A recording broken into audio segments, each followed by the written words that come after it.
The US Federal Reserve Chair Jerome Powell says the Fed is closely monitoring the virus and as to whether the economic effects will spill over from China. He was speaking before Congress when he told lawmakers it's too soon to know the impact.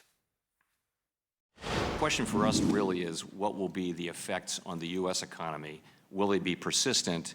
Will they be material? That's really the question. I think we know there will be effects on China through some part of the first half of the year, and China's close neighbors and major trading partners in Europe as well as Asia. And we know that there will be very likely be some effects on the United States. I think it's just too early to say. So we'll return to the Fed's position in a moment. Though first we need to talk about Ray Dalio, who's the founder of the world's largest hedge fund. Now, as the markets have had wobbles over coronavirus over the last few weeks, Ray Dalio says that the virus is having an exaggerated impact on the markets. He spoke to CNN's John Defterios in Abu Dhabi.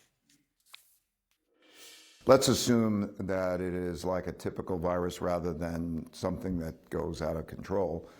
Then it will have a rise and it'll have a decline like SARS did. And we will exaggerate probably its importance over the near term, and it certainly has a significant negative effect on the economy. But these are temporary things, and in relationship to the longer term things, they're not that big a deal.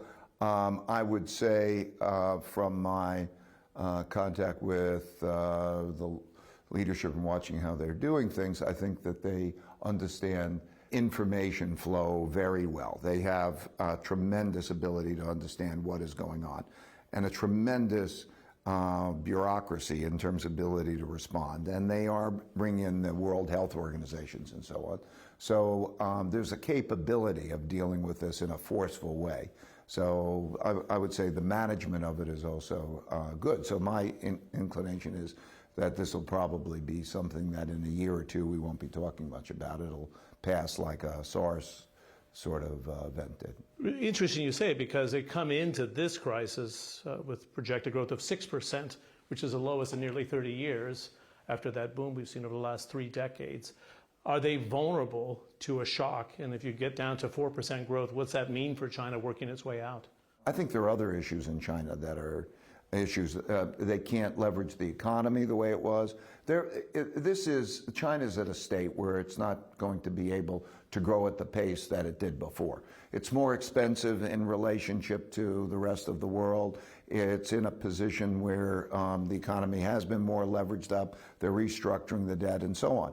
At the same time, there is an innovation that's taking place, that the letting loose the entrepreneurship and technology.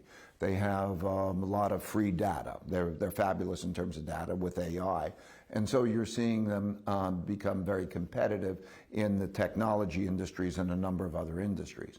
So I think you're not going to see China grow at the rate that it has grown if we compare it to the past. And you think that less than 6% is disappointing, that's up to you, but it's not very disappointing. But I think you have to also break it into its pieces.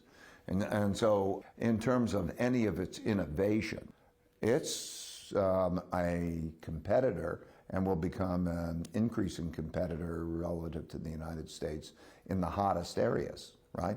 As well as other areas. The geopolitical will be a competitor.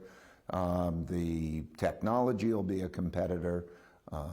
We're in a world now which is, China is very effective in many ways, right? You don't see it as a black swan event in China that tilts the global economy into recession. 3% growth is not fantastic. Yeah, I'm saying I'm not an expert on the virus. But if you're asking me about viruses, which I've looked into and so on, in terms of the coming and going, and this is something that's worse than SARS, but not earth-shattering, it'll come and go like SARS did, and we will be beyond it. And other issues that are bigger and more important are not being discussed. It's just the one that's on the table right now in front of us, so it gets the headlines and we're talking about it. But if you're dealing with how can China, let's say, leverage its economy, That is going to be more of a, there are other problems that China have that probably will be bigger than this problem.